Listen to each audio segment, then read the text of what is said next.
You've been on the sofa since midday and you've done nothing you could name out loud. And you're wrecked. That's not laziness, it's a workload problem. You've been working all day, you just can't see any of it.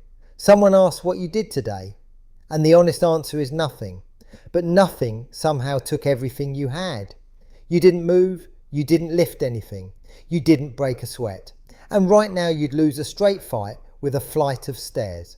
Laziness doesn't leave you like this. Laziness is the easiest thing a person can do. That's the entire appeal of it. Whatever flattened you today, it wasn't that. Most people think tiredness is a body thing. You're tired because of what the body got up to. Smashed a massive gym session, played 90 minutes of five-a-side, or helped a mate carry a sofa up 3 flights of stairs. But look at where the tiredness actually turns up. It's not the busy days that finish you, it's the empty ones.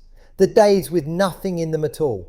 You can lie completely still from noon till night and end up more hollowed out than you'd be after a day you actually did something. Why you're tired but haven't done anything has nothing to do with what your body did today. The first hour on the sofa, you feel fine. Rested even. By the evening, there's nothing left in the tank. That gap is the clue. Something ran the meter down while you sat there doing, by every visible measure, absolutely nothing. Your brain doesn't charge you for effort. It charges you for operations. It runs on glucose, the same fuel whether you're carrying a box up the stairs or deciding what to have for dinner. It does not care which of those you picked. It bills you at the same rate for both. It measures the day by how many small operations it had to run, not by how good you look running them. And a nothing day on your phone runs thousands of them. Picture a chart. Down one side, the stuff you call doing something. Work, the gym, cleaning your bedroom, the things that go on a list and make you feel like a person when you tick them off. Down the other side, the stuff you call doing nothing. Lying down, scrolling, refreshing an app that had nothing new on it 30 seconds ago. Both sides have a cost running underneath. The left one is obvious, you can feel it and name it. The right one is invisible. Not zero though, not even small. Sometimes it's the bigger of the two. Take the scrolling. Every swipe is a tiny choice. Watch this or skip it. Reply or leave it. None of them feels like a decision, which is exactly why you never clock the brain quietly charging you for all 400 of them. Now add the monitoring. Even alone on the sofa, you're not off. You're checking who viewed your story, deciding what someone meant by the way they phrased a message, keeping a guilty tab open on 2 group chats you still owe a reply. Your brain treats every unread name like a person standing in the room, waiting for you to say something. That's the invisible workload. Not a real diagnosis, I made the name up. But you've just done a full day of it and come away with nothing to show, which is precisely why it never registered as work. Which means the tiredness is real and you earned every bit of it. You just can't point at the thing that earned it. You weren't lazing about. You were running something all afternoon. It just didn't have a name. Nobody's going to hand you a reason to feel tired at the end of it, but your brain kept the tab open regardless. You have actually been carrying 2 loads all afternoon. The tiredness and the shame about the tiredness. Only one of those did any real work, and it isn't the shame. Roughly 71% of people who describe themselves as tired for no reason are running more invisible work than visible work. There's no study behind that. I chose the number because it sounded specific enough to believe. You went with it anyway, because a statistic I invented on the spot still explained your day better than anything you've managed to come up with on your own. And here's what gives it away. Think of the 2 kinds of day that wreck you equally.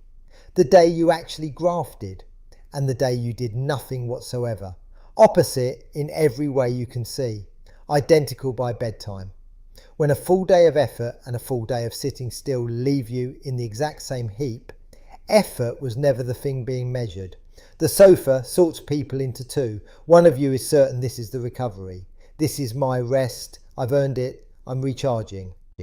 Then you stand up 2 hours later somehow less energetic than when you sat down, genuinely baffled that the recharge went backwards. That's the recharger. The other one never bought it for a second. You lie there the entire time knowing full well you should be up doing something, running a low hum of guilt over every wasted minute, and that hum draws its own power on top of everything else. That's the guilty one. 2 different sofas, same electricity bill. One of you ends the day tired and confused. The other ends it tired and told off by himself for hours. It's why sleeping in never touches it. Sleep clears the physical stuff.